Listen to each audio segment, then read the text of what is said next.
For those that don't understand Igbo language, I am trying to greet my friends and my brothers and sisters in my language because I am an Igbo woman, and because I am an Igbo woman, I have come to bring a life-changing message for you. My message today will transform your reasoning. My message today will change you as a man, change you as a woman, change you all as Africans. And what is that message? For the married women. A very good friend of mine on Facebook who is watching now sent me an inbox message. And what did the message read? She said that this pressure, this DNA pressure on women is not really fair on the side of the woman. That look at how men are gathered, supporting the notion that women should go for DNA tests. That if the women dish to the men what they do to them, most men will fall into depression and die of heart attack. That women are suffering in their marriages. That a man will marry a wife and leave her in Nigeria and stay in abroad for many years. That a woman will stay in her husband's house like maybe she's a slave. That the kind of treatment that women pass through in marriage, men are not even supposed to open their mouth to say anything about DNA. That most of these men compel their wives to do what they do. In other words, my sister is trying to say that the women are trying to play the revenge card. You cheat on me, I cheat on you back. That most men have baby mamas outside. They have children outside, even in their marriage, and their wives don't know about it. So why are they now insisting that their wives should do DNA tests? What about them? My beloved friend is very angry that why are they pushing women, pressuring women about this DNA test? That is an insult on women. I want to clear the air. Please, I want you to listen with wisdom. I want you to listen to this, my message, with wisdom. I came prepared and I will give you a lot of references. Women, a man and a woman does not do competition in cheating. There is no room for competition in marriage. You cheat me, I cheat you back. Who is going to suffer it? You are doing it at your own peril. You are doing it at your own detriment. That your husband cheats is not an avenue for you to go and bring in another man's child in your husband's house.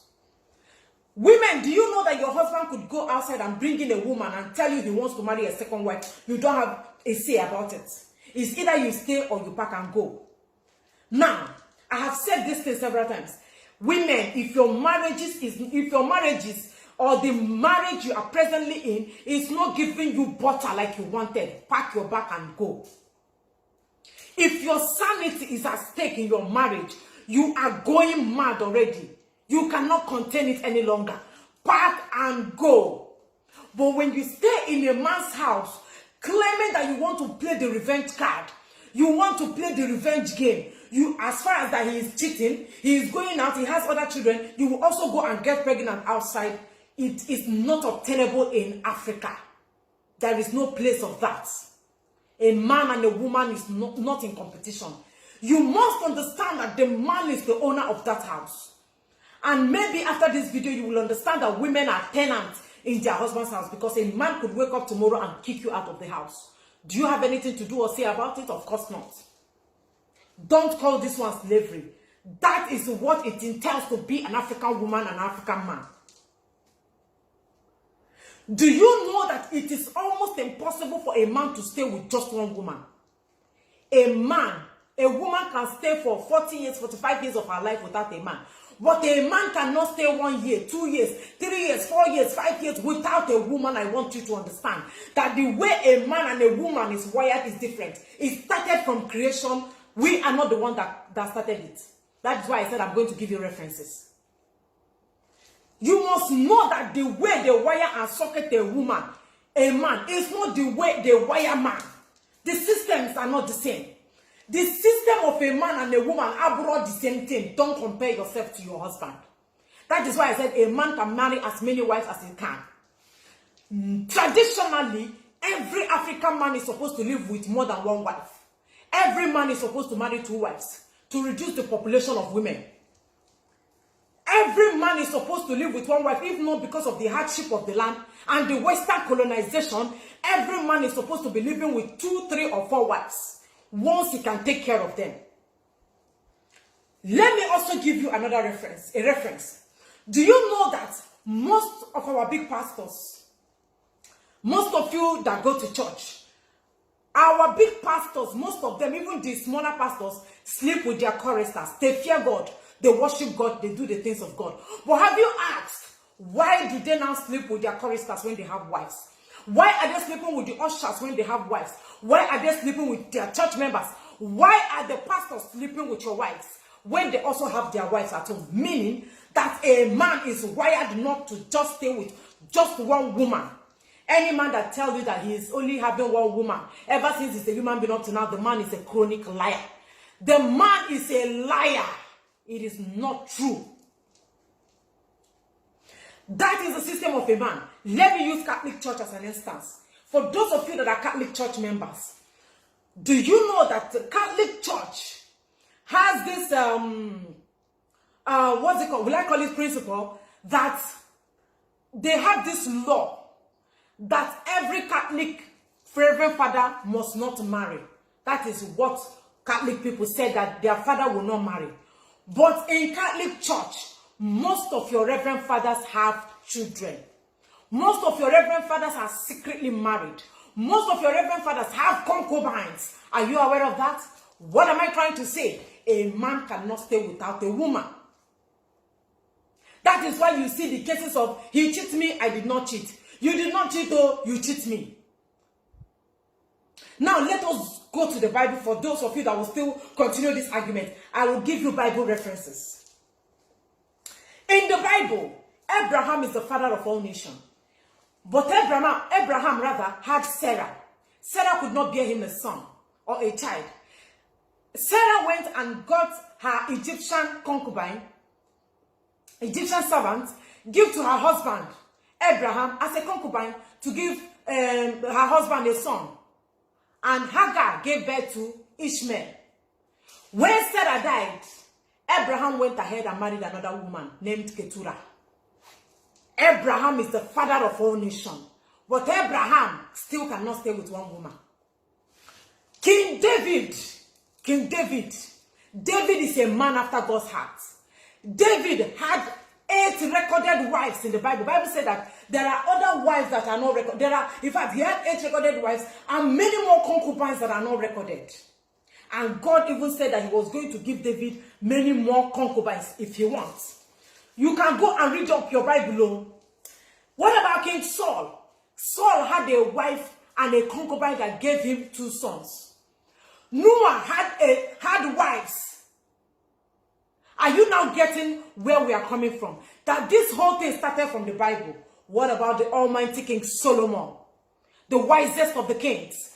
Solomon had 700 wives and 300 concubines. The ones the Bible recorded. What am I trying to say? That the whole thing started from creation. It started from the time of creation. That a man might likely not stay with just one woman. A man might likely not be able to stay with one woman.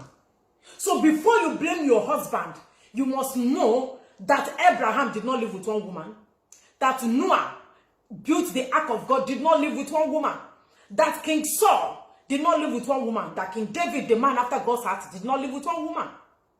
And many more. Time will not permit me to start listing them one after the other. Western colonization is the problem we are currently facing. They came and brought their own religion. The Western colonization gave us, we have a way we worship God. But they came and brought their own religion. We now forgot the old time religion. We forgot the way we worship our God. They came and brought us education. Is it favoring us? It's not.